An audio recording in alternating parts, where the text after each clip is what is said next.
Sometimes I hear it, sometimes I see.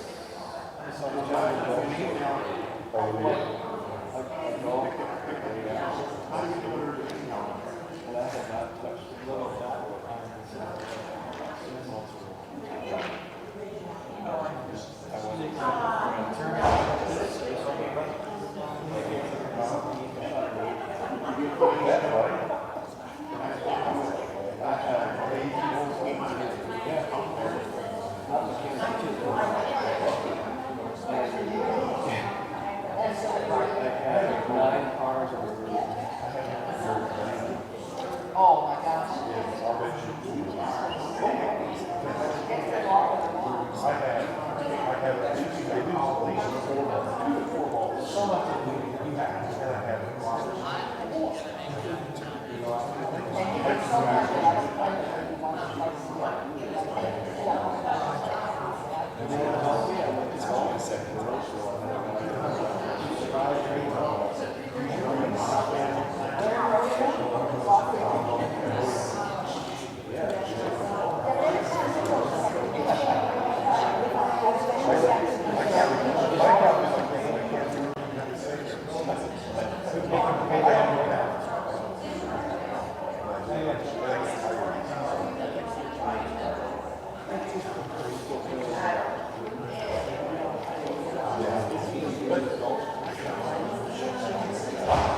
Once upon a time.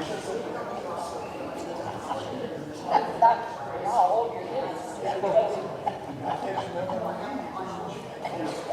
Morning again, Morning again. or morning for the first time. Handouts, same as last week. They're available there on the west table by the bulletins if you need one. Same sheet, yes. We don't care. Especially with good students. It's like a Bible that's wrinkled, it's well worn, right? Have you seen his? It's duct tape. That's right. Mine's duct tape. That's why God invented duct tape. So we can- It holds it there. Exactly.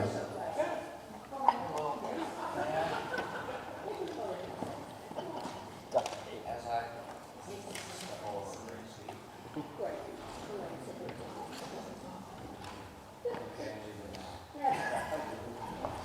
All right, so we're in chapter 1 of Ecclesiastes.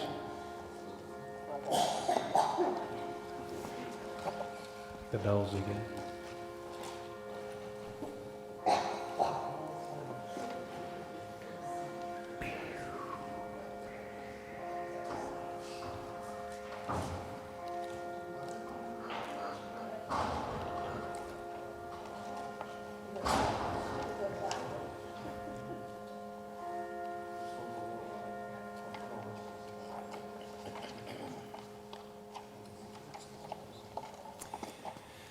So we got up through the first 6 verses in our discussion. We'll start in the middle of the back side of the handout. On the top it says, "Your life is not meaningless." Reading verses 1 through 11. As you get to chapter 1 of Ecclesiastes, just a reminder of the key thoughts, 2 key thoughts to go with our objectives for our look at Ecclesiastes. The 2 thoughts are this: everything under the sun is in and of itself meaningless. And as we looked at, right, bottom line, life without God is meaningless.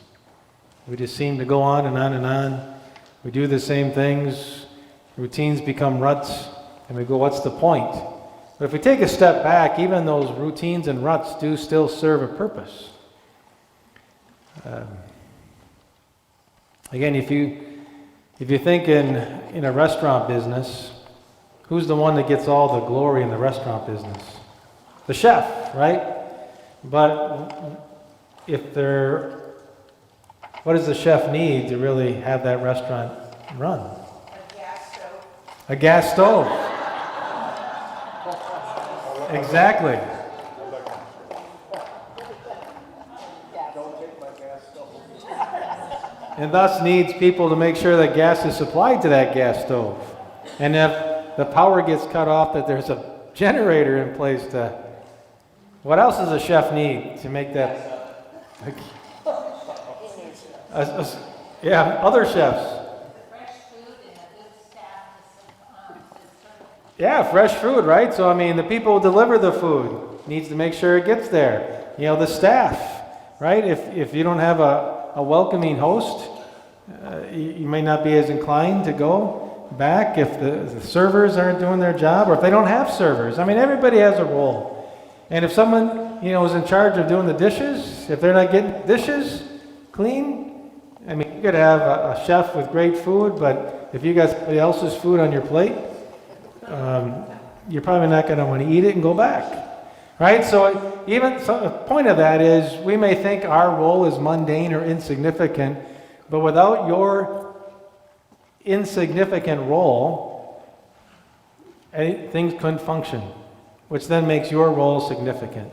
So whatever your role is, right? I mean, sometimes who else who has a very important role might think their role is insignificant? A mother, right?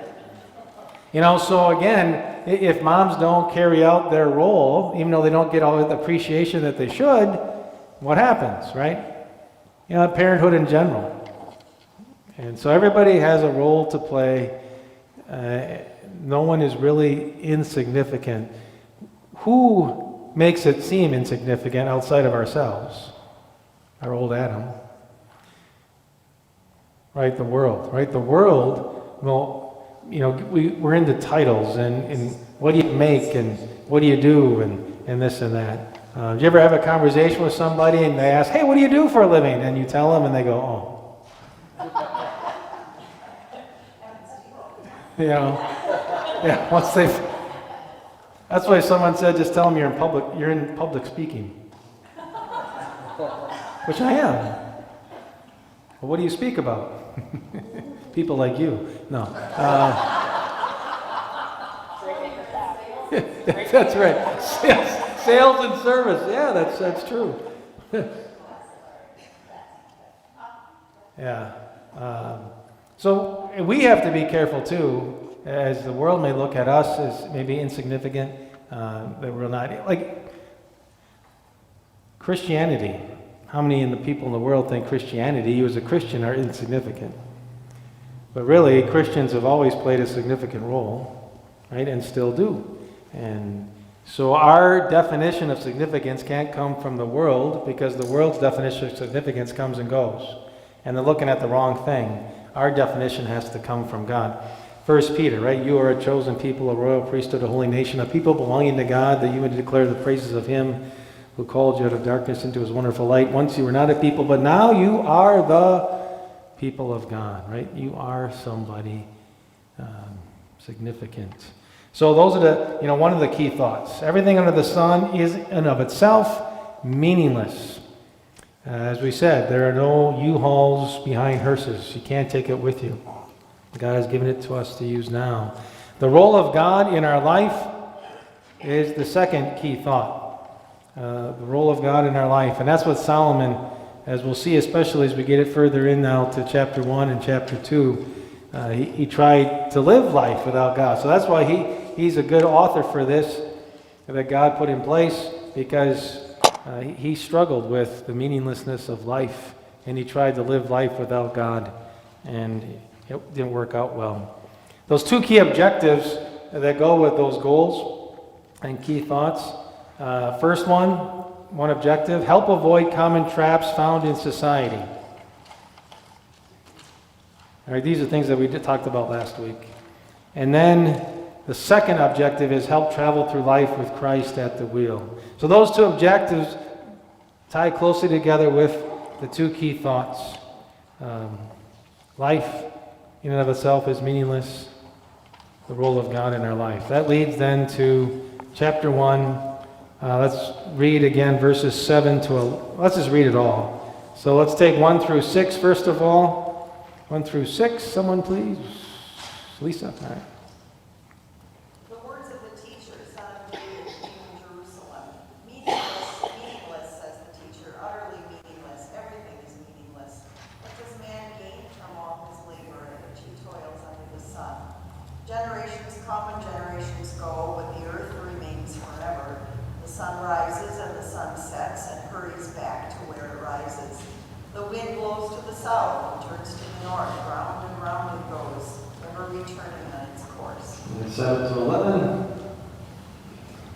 All streams flow into the sea, but the sea is never full. To the place the streams come from, there they return again.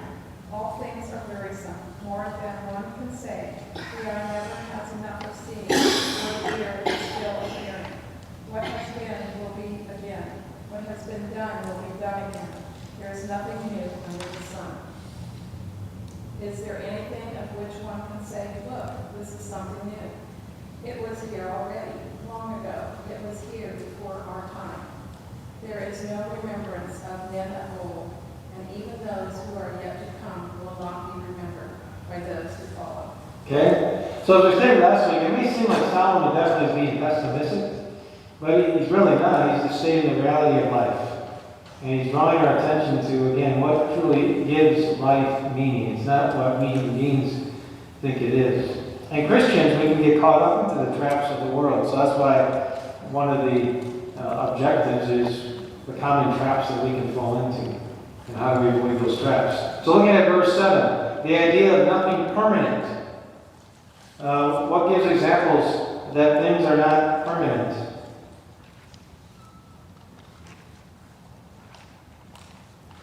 I mean, he gives one too, right? The sea is never full. Well, you just have to, water runs down the rivers and the sea goes up, and the seas don't get filled, they come back, it's just a circle. Okay? What else? Gives life, evidence that life is... Again, the farmer, he grows the food, he starts with a seed, it grows up, it dies, you harvest it, and it starts over again. That's right. Yeah. Death. Okay? And again, if we don't die, then we don't rise. Right? So again, we have evidence all around us of what he's saying here, the idea of nothing permanent. And yet, how often do we kind of get into that trap of thinking this is permanent? And so, let's put down some permanent roots. But by having that kind of mentality, we can miss out on so much of opportunities that God puts before us. So again, routines are not bad, but routines can fall into ruts. And so we want to have a routine while not falling into a rut. And there's a common cycle there, though. Are we going to continually fall into ruts even though we try to avoid them? Yes. Sure, right? So instead of beating yourself up, you just recognize, okay, this is kind of that cycle of life. I need to be aware of it and just keep moving forward, right? Like Paul said, how much of our life do we spend looking behind, thinking about and pondering what already has passed, and not spending enough time what's present moving forward? All right? How often does life seem like it's going slow?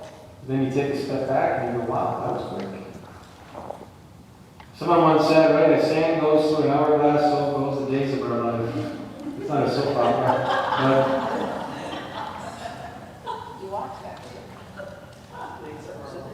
but, as a child, my mom made me watch some things right? Think of the John 15 concepts with these words too. How important it is then to stay connected to Jesus the vine.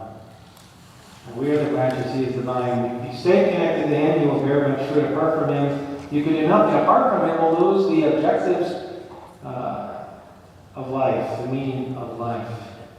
And the importance then of staying connected, emphasized in the words of Psalm 1. Right? Meditating upon the word of the Lord day and night, being like that tree planted by streams of water. Ideally, unlike California trees, the roots dig deeper. So we want to have deep roots in the storms of life. Look at verses 8 and following, right? When dealing with the routines of life, what can happen? Again, does he say? Wearisome. In what way? It's just all the same. Yeah, again, it can seem all the same. How much excitement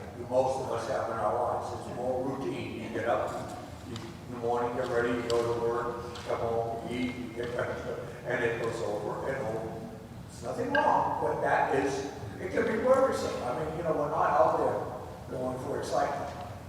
Right? It's not always cracked up to be either excitement. It can be very negative as well as. Well, it can be, right? That's kind of a common trap. Again, some of that is like Solomon says too later on, like accepting your lot. But it doesn't mean doesn't mean you have to be discontent. But understand where you're at. Pastor Waterscott told me once the best things in life are boring. He was right. Yeah, you know, putting the commandments into practice may not seem like the greatest thing, but like John says, love for God and to follow His commands, and His commands are not burdensome. Right? What seems exciting, right? How many people fall into the traps of the exciting life, and then what comes with that? Or, you know what, they have a little too much, and then, they find on Facebook a picture of them dancing on the table. Was that really exciting in the big picture of things? Is that really what you want to be remembered for? I can't get on the table. Okay. So part of that is we're not going to find contentment, we're not going to find satisfaction in things of this world. At times this world can be wearisome. And what's at the heart of that? What's the reason why? Sin, right? I mean, because of sin, life becomes wearisome. Trouble, what did God tell Adam and Eve? Not by the sweat of your brow, you're going to have to work the fields and so forth. What could have been a joy for you is not. But there are farmers, for example, who do find joy in their work. How so? Or anybody. Whatever your job is, how do you find joy in your work? You see the rewards of hard work. Okay? Rewards of hard work. Sense of purpose. Sense of purpose. Yeah? What was that? Serving others, right? I mean, your attitude is key. It's kind of the Adam and Eve syndrome. If you think God is holding back, think again. And how many opportunities again do we miss because we're always thinking of what I'm missing, or it could be more exciting or whatever. Like you said, give thanks for the boring at times. But it really kind of boils down to attitude, right? God has given us an attitude of joy. What does Paul say? Rejoice in the Lord always. Life really isn't boring. If we, we'll get to that, in Romans 11, if we think about it, life really is exciting. I mean, think of the creation and the beauty and all the things that get discovered in creation. That's exciting. People have said too, I mean, we get spoiled with the views that we have here in Northern California. I mean, do you still appreciate the views that you have? I mean, you stand on top of outside the admin building and you look, past the mall. You never get tired of that view. And then you can see the snow up there and you say, better them than us. I mean, so you can see it and you can enjoy it. And so again, life in a way is exciting. What's your attitude toward it? I mean, even raising kids. Yeah, it's hard work, but it's also exciting. I mean, when you take a step back. Worship. But again, take a step back. It's exciting, right? To worship God with fellow believers. So attitude is important. And think of, as parents too, and all of us, but parents, your attitude toward your children, where do they get their attitude from more often than not? If you're looking at life as boring and monotonous and worthless, what's the point? Your kids are going to be, and then that cycle just continues. God has given us an opportunity to break the cycle. Right? Alright, so when dealing with the routines of life, something to keep in mind, that there's nothing new under the sun. Lamentations 3, 22 and 23. Okay? Because of the Lord's great love, we are not consumed, for His compassion never fail. They are new every morning. Great is your faithfulness. Okay? So it may seem like there is nothing new, and yet what does the Lord say?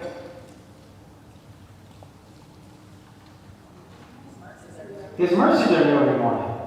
But they're really not. I mean, it's the same mercy, but it seems fresh and new each and every day. So again, that goes into that attitude. Every day the Lord injects us with a fresh attitude. An opportunity to see His hand in our life. He never fails, right? His faithfulness. Key words, beautiful words there. And again, this is Jeremiah's lament over Judah's situation. Matthew 11:28. In context of nothing new. Come to me, all you who are weary and burdened, and I will give you rest. Okay? And the rest is the forgiveness of sins. Right? Rest in Him. How many people need their rest but don't see it? And so they're missing out on that rest. They're like the mouse on the wheel, just spinning and not gaining traction. Because they're missing the rest. And notice that rest is for those who are weary and burdened. Right? Who's not weary and burdened at times from the things of life? The challenges. The Lord recognizes there are challenges in life, physical, mental, and also spiritual. And so He doesn't just say, tough, deal with it, suck it up, rub some dirt on it. No, He says, come to me, and I'll give you the rest that I have to offer. John 10, verse 10. Steve. The thief comes only to steal and kill and destroy. I have come that they may have life and have it to the full. Okay, how does that fit into the context of Solomon's words? He provides all you need. Life is as the devil has come to steal your joy and peace and destroy you. He's come to give you that peace and happiness. Okay, so Solomon recognizes that. Well, I think when your focus is on Christ instead of on the world, then gratitude jumps to the forefront. Sure. And you're grateful for everything. Everything you have, from the littlest to the largest. Right? You know? So, yeah, gratefulness is key, right? With Christ. That's what Solomon again is getting at. Like we said, it seems like he's being pessimistic with his words and the way he is because he's looking at life without God. That's what it's like. But now, life with God, it really is fresh and new. Even though there's nothing new under the sun, it seems like it is new. And so, like you said, an attitude of thanksgiving, what Paul said, right? In that same context of rejoicing always. With prayer petition, with thanksgiving, present your requests to God. Yep. I was going to say, a grateful heart never gets tired of the same sunset day after day. Right. Every day, there's something different and beautiful. Yeah, attitude, again, helps us look at that sunset day after day with excitement and joy and thanksgiving. Our whole life is based on rhythms. So we say, it's a humdrum, same old thing. But our bodies have certain rhythm called circadian rhythms. God set up weeks, 7 days. We always have Sunday or Friday first. That's every day of the week. And then Sundays come, and then He set up festivals for certain parts of the year. So it's routine, but we always have things to pray. Christmas, Thanksgiving, Easter. There's always something to put in there. Right. Until they get rid of Christmas and Easter. God gives us hope and focus, right? So our life is designed to be in rhythms, right? And it can be stretched here and there, but again, what happens when you don't get enough sleep? Or what happens when you don't get enough exercise or so forth? Right there's a rhythm, but then for spirituality and the church, right, we have the festivals to look forward to. And it's not just one other festival, it's what goes with that festival, the meaning. So the hope and the focus long term. So again, God created us to work, to be active, to get rest. I mean, Jesus himself in flesh found time for private meditation, found time for rest. So again, the routine is a good thing. And when we push it too far, it does catch up to us, and then it impacts our attitude. So it all goes together, and that's what Solomon's going to be continually driving at. How do we view where we have come from? How do we view what we're to do with what we have been given? If it's without God, it's going to seem meaningless. But with God, even the mundane has meaning. They've done studies in trying to change people's daily rhythm, like when you get up in the morning and how their body functions according to what our times are and stuff. Anyhow, they put people in situations where there's no outside stimulus, no day or night, trying to change their circadian rhythms. And the most they could move it is about 2 hours. Okay. Yeah, trying to change people's rhythm makes me think of isolation, right? You get put in isolation to break you.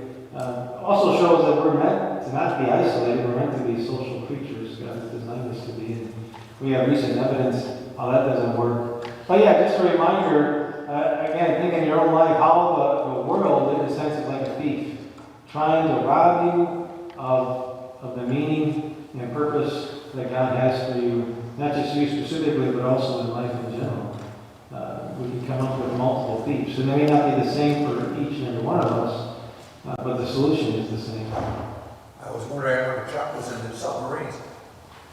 You would go underwater, you wouldn't see, the day for, months at a time. The only way you knew what time of the day it was, I was told, was by the condiments on the table. They told you that's dinner, that's breakfast, Yes, it was routine, but there was some rhythm in there too. That could be, good and bad. Right? He's staying quiet. All right, find the scriptures. What main truth do we see in this first chapter so far?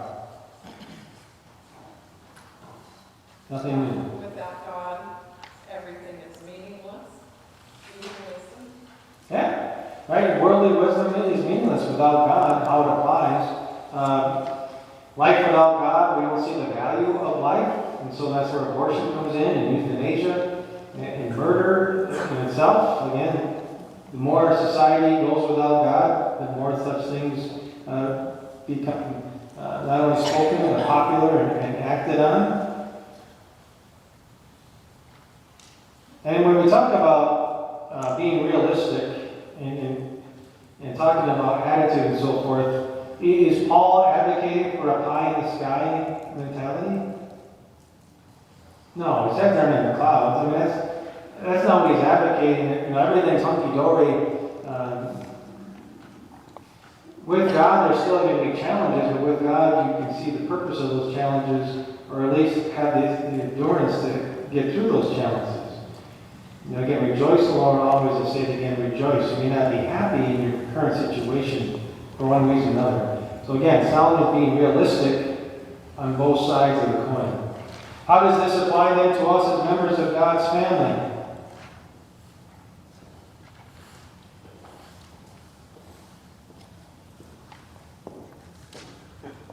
Don't wish for wisdom.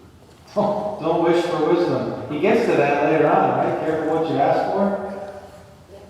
Most of us are never going to make an impact over the whole of society in our life. Yet each little increment we do to help people makes a big difference. So you have to look at it in a different way than, I'm going to be, well known hero. You're going to be small, grain of sand on there. But without that rain, each rain makes the beach so much more beautiful. Yeah, you may not make the messenger, or you may not, make Facebook or whatever it is, social media may not catch on to what you're doing, but God knows. And you may not even get words of praise and thanks from the people you're helping. I mean, your coworkers. Again, you doing your job is helping your coworkers do their job. And finally, that's what we're here to do, to build up one another, even if they recognize it or not. And in various capacities, we have the opportunity to do that. So again, God help us recognize what our pitfalls in life, and in particular our own life.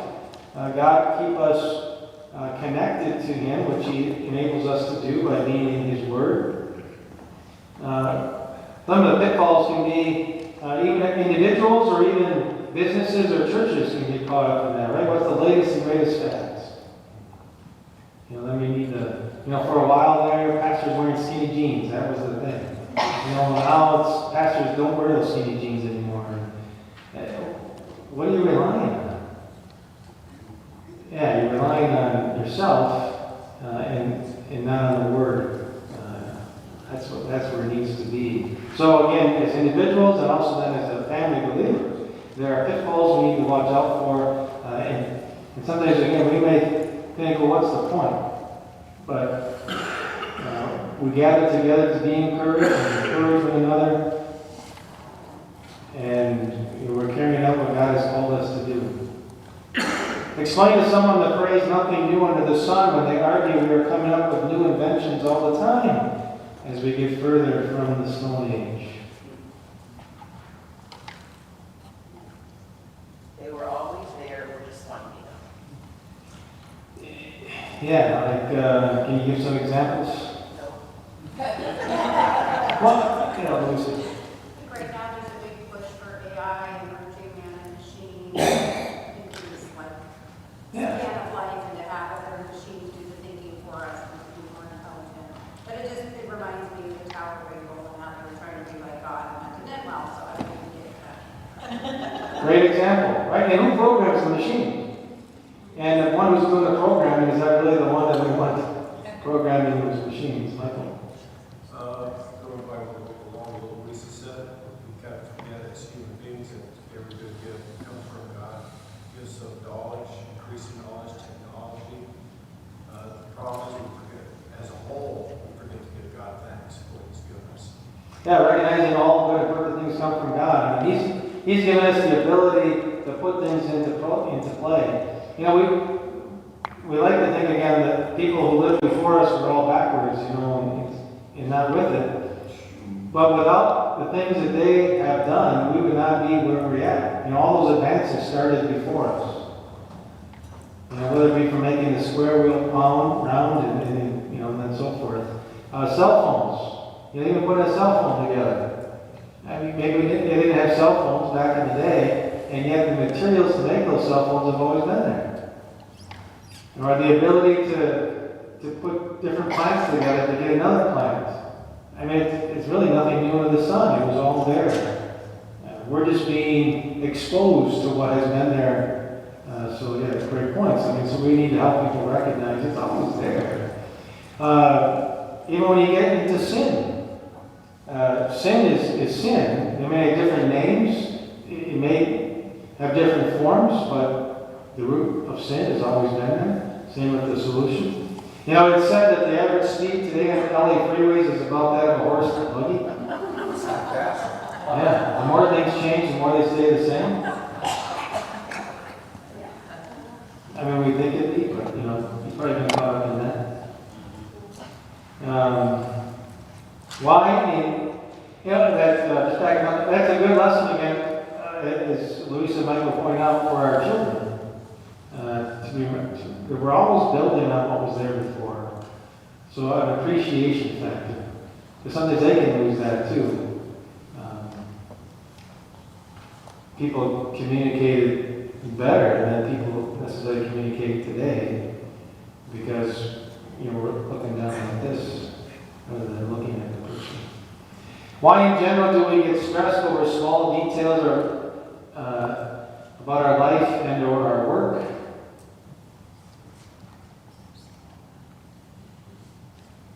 Because we've been so blessed, we don't have big things to worry about. All right, we're so blessed. Worry about the most insignificant things. Yeah, we miss the bigger picture. We don't have bigger things to worry about. Okay. I think that passage from John we talked about earlier, that they may have life and have it to the full. While absolutely we have that in heaven and we're looking forward to that, I think we often miss the full life that God has provided for us here and what we can have. When you have forgiveness of sins, if God as far as it can be against us, okay, no matter what. And if you live in that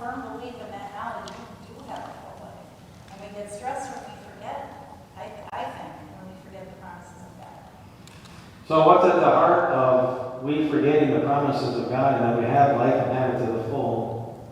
What's the pitfall that leads to that? Paul talked about it in Philippians. The devil making our old Adam sit there. We're more important than this. We shouldn't be getting, always getting too much self-centered. Okay, the whole self-centeredness, the discontentment, right? The jealousy that falls in there. So again, helping us recognize the pitfalls, and that we get so caught up in the small things. If God took care of the greatest need of all time that we have, how much more will He take care of the other things too? Right, that's the whole context of Matthew 6. God knows we're going to worry, so that's why He emphasizes those words in other places in Scripture about what to do when we worry. It goes back, nothing new under the sun there too, right? Because God did the same thing with Adam and Eve. Well, why did He hold this tree back from you? And are you really going, so again, we get caught up in that. Well, what am I missing? Well, I was going to say that, if we're looking at the world as a way to satisfy any of our desires, it's going to distract us. It's going to keep us from the Word of God. And everything the world offers leads the opposite direction, the direction we need to go. Right. And the only way we can handle all these distractions is from a perspective of God. So how do we get to know God? Through His Word. And when the Word is instilled in us, then we can deal with anything that comes forward.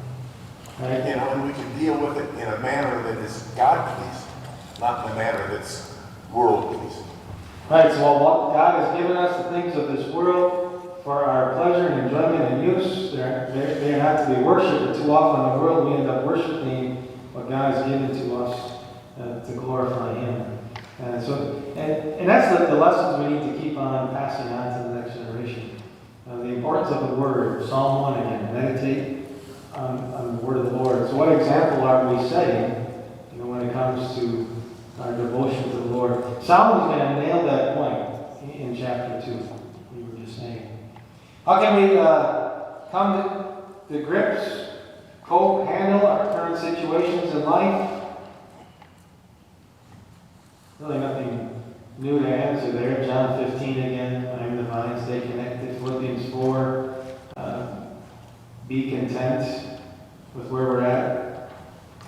Learn to be grounded, find satisfaction where we're at. That doesn't mean we can't improve, but that if we have this mentality that we're always missing something, then that's just going to keep eating away at us. But find satisfaction where we're at. Why do we tend to make mountains out of molehills? Is it because? Which one of those would you go with?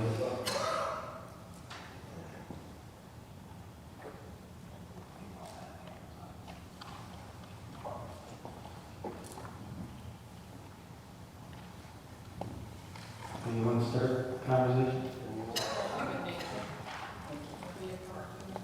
A human nature? What was it? Oh, okay. All right. Because we have husbands. Okay.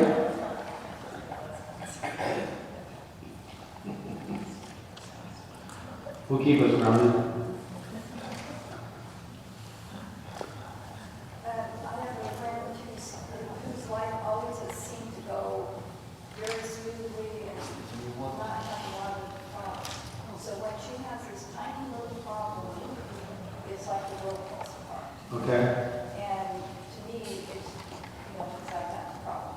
But she just can't handle any little ripple in life. That's a good point. Yeah, again, as alluded to earlier, something we're so blessed that we do miss the bigger picture of the blessings from the small to the medium to the big size blessings.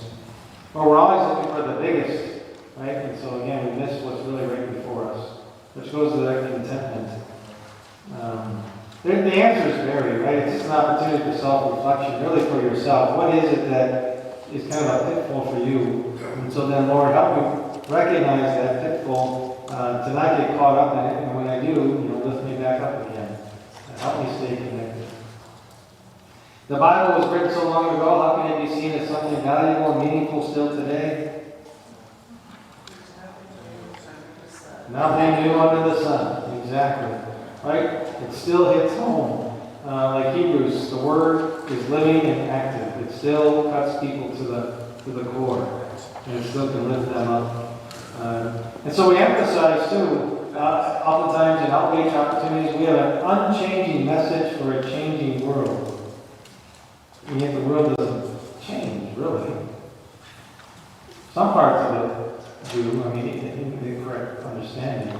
But just it's a reminder that our message doesn't change even though the world keeps on going. People come and go, and sin can come and go. But at the heart of it, people have always been there, sin has been there since the fall into sin. And we still have the same solid message to do that. Which is important for us as a church because, again, how many churches unfortunately have changed the message? And so sometimes we look at, well, that church is growing. Well, why? And more often than not, how are they growing? Yeah, changing the word. But then when you really pull back the layers, it's not a solid growth. Because again, people have this natural knowledge of God. We know we need to be connected to a higher power. And so we're searching for connections to the higher power. Right? But you can't change the message. Same problem, same solution. All right, new handout, chapter 2. Looking at verse 12 and following, 12 to 18, in chapter 1. Let's look at that. 12 to 18.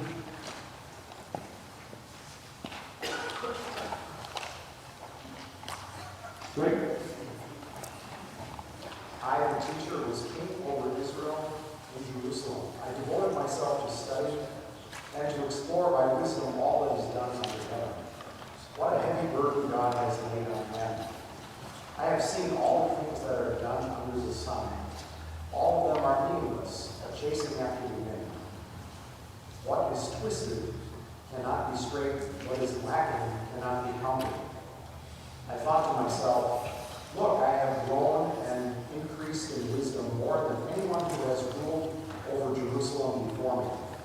I have experienced much of the wisdom and knowledge.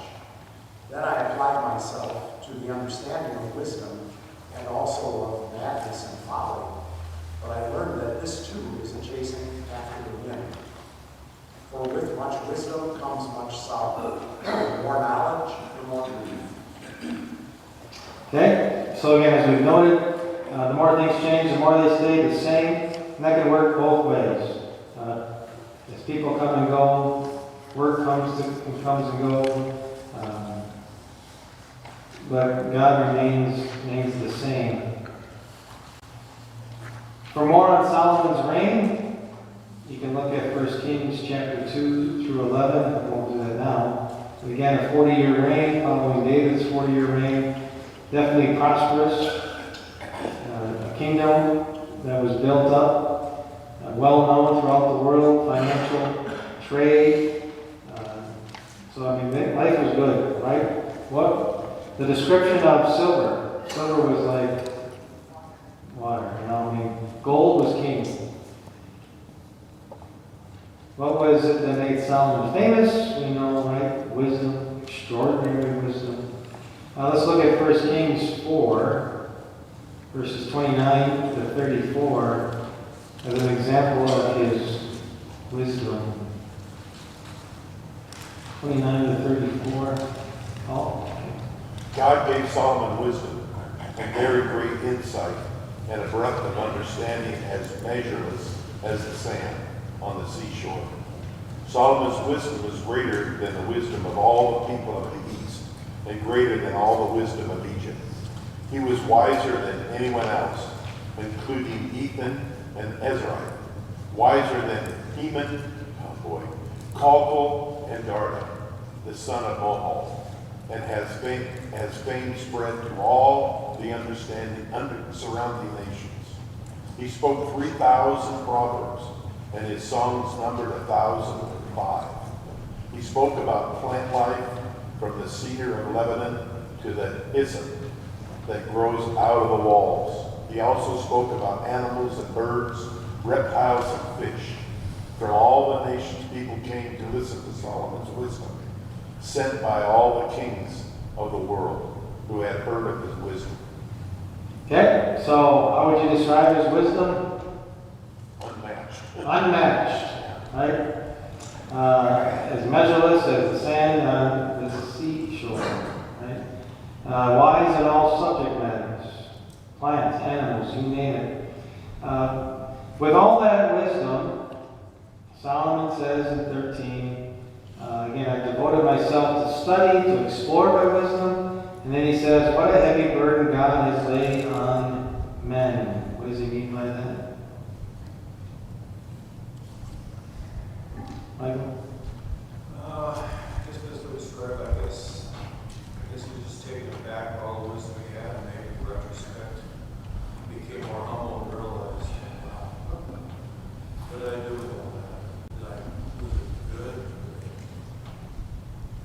I guess I'm trying to put words, I guess he was very humble and writing Ecclesiastes realized all this I did. Was it good? Was it bad? Was it ugly? Was it all vain? Did I do the right thing sometimes? Okay, so Solomon, Retrospect of what he did. yeah, so Solomon realizes a proper perspective in life, which then causes him to be humble as he realizes, yeah, life is not all about just excitement and it's not full of meaning without God, because we get caught up in our routines, as we said. Well, we go to work day after day after day, and we change diapers day after day after day, and do all this. And for what purpose? Again, we're even in worship, right? We go to worship week after week after week. Well, what's the point? Again, you're being fed. You're also encouraging others by your presence there. So there is always a positive point, again, to that work, to the diaper changing, especially for those around you. You can smell it, and then coming to church each week, right? It seems like Solomon felt the responsibility because God had gifted him with such wisdom, and that responsibility was to fix everything, solve all the problems. That can be a huge burden. Sure. Right? And so that burden that he put upon himself, God didn't give him wisdom so that he could solve all the problems, but he recognized Solomon, started out with heart in the right place. And so he asked for wisdom. Lord, this is a daunting task to rule your people. Give me wisdom to do it. And so he did. And then it also became a pitfall. So again, what has God given to us that really is meant to be a blessing, but we have turned it into a pitfall, but he can still use it as a blessing. Also, humankind is under the burden of sin. Right? So we're always under that burden of sin and the consequences that come with it. And so one of the consequences can be looking at life as just meaningless. And so that's a reminder that this is a burden to have to think that way. Now let's reverse that thinking. Yeah. What God has done for us that he didn't do for Solomon, I think, is he made us saints and sinners at the same time, which means he's given us sainthood. Solomon was wise, but earthly. Mm-hmm. He was wise on all the animals he knew about. You can ask him any question about the earth, about anything surrounding him. He had the answers, no question. But he didn't have the answer to he didn't have the answer to sin. He didn't know how to deal with it. He tried to, I think. He did have the answer to sin, though, right? I mean, because his father David taught him that answer, right? And his father David set him the example of, you're going to build this temple and why. What happened, which happens to any of us, especially as we get wise in the ways of the world, is we fall away from it. Right. And that's what Solomon did. He fell away from it. And that's why people will sometimes still wonder if Solomon really came back. There's evidence that Solomon, by writing this, realized he had fallen and fallen hard, but God gave him an opportunity to come back. And so it's a good reminder for us too, as we get educated in the world and we set up our careers and so forth, how easily we can get caught up in that education and in that career, and then pretty soon we start thinking, I don't need God. And then pretty soon that career and so forth becomes meaningless to a point. And what's the difference? Because I've lost my God connection and purpose behind it. And education today, right? I mean, education today is really a pitfall. From little on. I mean, from little on when our children are learning, outside of the home and maybe then even within the home, as some parents disagree, it's definitely pulling away from God. I mean, were you, when your children were growing up, who are grown up now, were you as concerned about what they were hearing in elementary and in high school, in the university setting? You know, it was already starting in the university setting, right? But now it's filtered down to the high school, now it's filtered down to the elementary, even filtered down to preschools. And so from little on, those children are being inundated with the wisdom and the folly of the world. And if they're not getting a steady diet of God's Word, it's an intermittent, pretty soon what's going to win? And then Solomon makes a case for that too. Because look at him. He grew up in a Christian family, let's say, and yet the world got the best of him. Yeah, that's what I was trying to say is that, you know, we do the same thing as Solomon. We take the gifts given us and we deal with the sin side and not the saint side. Right. Much more. Sure. And we have this other side that we have at our total disposal, Right. and we don't use it. Right. And Solomon had it too, and he ignored it. Right. And that's so the importance of drowning that whole night of daily medication repentance. Right. If you look at the Buddhists that are over there, always seeking wisdom, and you know, they're monks that go around doing nothing but seeking wisdom. How fruitless can it be? Yeah. You know, and where are they going to get that wisdom? You know, you know, but that's, you know, Scientology, the same thing too. You're always seeking that greater wisdom, and then you got to rewrite the book and pay some more. You know, connection to within. I used to study Buddhism, and I got to that point where I thought, what's the payoff? You become enlightened, and then I'm not sure what happens. But, and so it really was weird. Spiritual. Anyhow, when he says, should Solomon have asked for something different in wisdom? No, you know, should he ask for something different than wisdom? And his motive for asking for wisdom was pure. I mean, Lord, these are your people. Who am I to govern your people? Lord, give me the wisdom to do it. And the Lord looked favorably on his request. And so, same with us too. The Lord gives us blessings upon blessings that some we don't even ask for. And that's to Paul's point then, what do we do with those blessings? And so that's Solomon's really bigger picture. How susceptible each and every one of us are